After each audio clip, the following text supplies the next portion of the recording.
week 5, I got a few pickups browsing the internets, as George Bush likes to say. So Rashad, Jennings, Robert Woods, Nate Washington, Danny Woodhead, a few of the notables. Is there anyone that you think people should pick up that might be available in most leagues? All of them. I mean, it depends how deep your league is and what you need. But, Nate Washington looks like the number 1 guy. Kenny Britt is in the doghouse and may not really be the same since he tore his knee for like the 2nd time and got out of jail for the 9th time. And then, but the other guys also have some value. I mean, Rashad Jennings might start. They're playing the Chargers. That's a pretty soft defense. But we don't know. With the injury stuff, you kind of speculate, pick him up, and then just hope that Darren McFadden does his thing. But what about Marcel Reese? I mean, can't he get into the carries a lot? He's also banged up too. Yeah. So, the problem is you're not going to know till Sunday who's going to start, but you have to make pickup decisions today. And so you just make the decision, you pick him up, and then, hey, if the guy's healthy, then you're not going to use him. I think the best pickups are guys who do well almost the next week. I mean, you want to be early enough. I mean, I think if you were, there was value in Rashad Jennings before anything happened to Darren McFadden, because something always happens to Darren McFadden. And Jennings is a guy who, there was a time when Maurice Jones-Drew got hurt in Jacksonville before they were totally horrible, that everybody loved Rashad Jennings as a guy who could really deliver and be a solid starter in a fantasy lineup. So if he shows up and, picks up 120 combined yards, and a touchdown, I don't think that necessarily surprises anybody. But is this a week where, staying on Rashad Jennings, is this, if you're 1-3 or 0-4, is this a week where you sort of swing for the fences and maybe just start a Rashad Jennings or a Broyles, like we talked about last week, and cross your fingers? Well, I would get rid of Broyles, obviously. I mean, they just brought in Kevin Ogletree. So if you're 0-4, you can do whatever the hell you want. Your chances of making the playoffs are extremely thin. I mean, you shouldn't give up, hopefully. I mean, you should at least try, but, do whatever, gamble like crazy. But to your point, Ben, you do want to pick up guys a week ahead because you don't want to pay all your fab budget. Oh, okay, now we know this guy went off, now we're all going to be competing for him. Go get Roy Helu now. They're on bye. Roy Helu's one. It's funny. Roy Helu's the guy I was going to talk about. That's exactly right. You see, you don't know how hurt Alfred Morris is. Right. You don't, and also remember, as good as Morris was, 1,600 yards last year. This is Mike Shanahan. And on a whim, Roy Helu, who clearly can play, could be a. So. Roy Helu Jr. No, I'm talking about Roy Helu Sr. That guy's available in, I think, 98% of leagues. So, going back to Ryan Broyles, I mean, he should be dropped from every single team, correct? I didn't think that before the season, but yeah, I mean, if they're not using him, so you have a guy who needs either an injury or something to happen to somebody else, or he's not getting time, and he's not producing, and he's not, a superstar player at one time that he just needs to come back. Yeah, I mean, a lot of things would have to happen for him to be valuable. I am having a tough time I actually can start a tight end, and I have Vernon Davis that is a little banged up, and I'm thinking of putting him in, and Julius Thomas. So I'm thinking of putting Vernon Davis in my flex spot this week, but I'm not sure. Depends obviously on who else you have. I would not leave Vernon Davis on a bench generally in a game. I mean, I got lucky last week with that. I didn't mean to start him last week, and I did, and they got for that touchdown, or I would have been screwed. So, but now Spiller isn't necessarily a must start this week if he's playing, right? Because Fred Jackson. I don't think you need to put that. Because he's active and playing doesn't necessarily mean that he's going to run with any consistency or even at all. Yeah, he doesn't look good. I don't know what's happening. Let's just talk about this. His grandfather went on a murder spree and then killed himself. Okay, nobody's a step grandfather, but nobody wants to talk about that because it's it's impolite or it's not sensitive to the player. Okay, I get that, but. Come on, he's a human being. This happened in his family, and supposedly he was close to that guy. I mean, and everyone's like, oh, it's no big deal. This reminds me, it's a different thing, but the whole Ryan Braun thing, oh, he showed up on that list. It's no big deal. That'll never happen. Everyone's so cavalier about this thing. Okay, no big deal. I'm like, shouldn't we price some sort of discount into him because of the possibilities? Nah, don't worry about that. And it's the same thing. This thing happens. Everyone's like, I don't know how to quantify something horrible like that.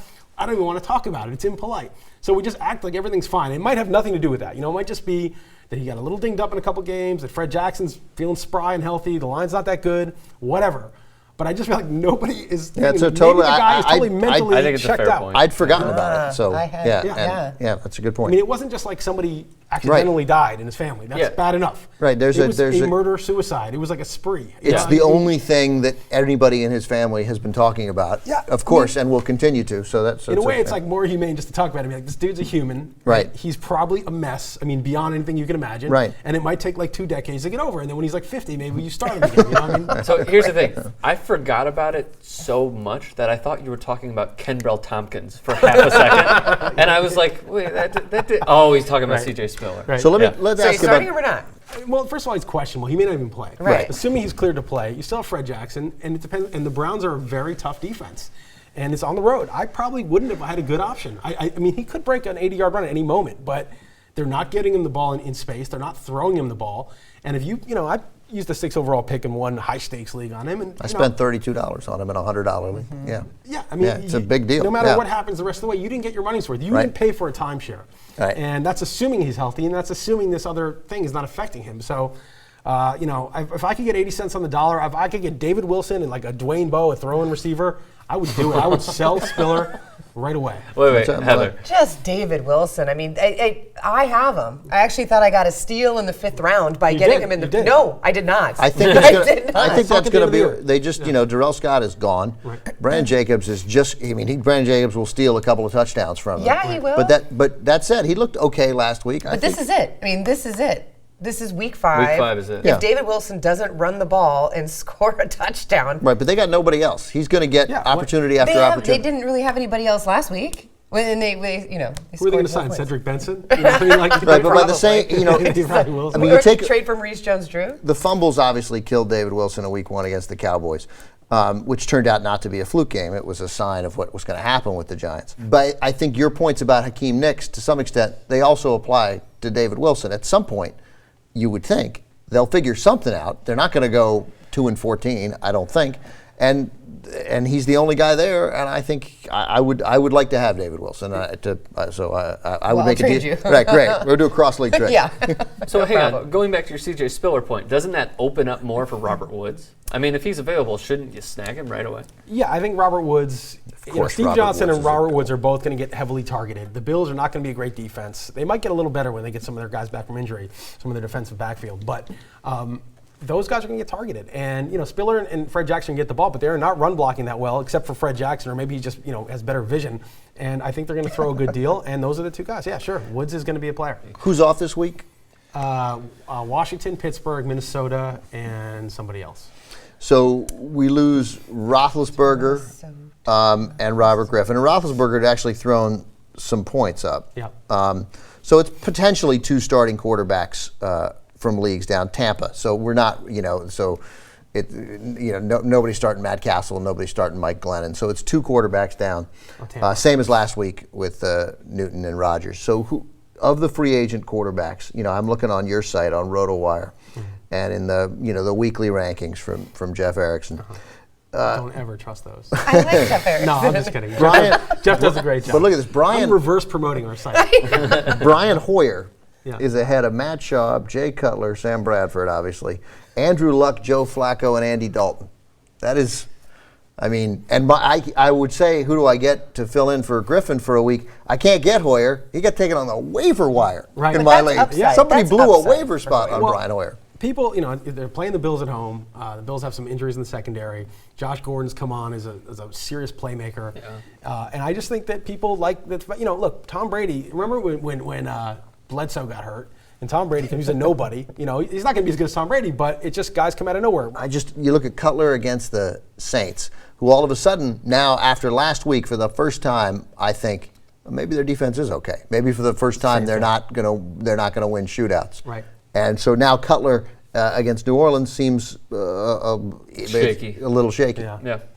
He's shaky. I used to think that he was running for his life in the first couple years in Yeah, Chicago, and they were not protecting him. And I was like, okay, now they got some new linemen in there. They got a new coach. It's not this Mike Martz They system. took a Saints player. They took Jermon Bushrod, as a matter of fact, to protect his blind side.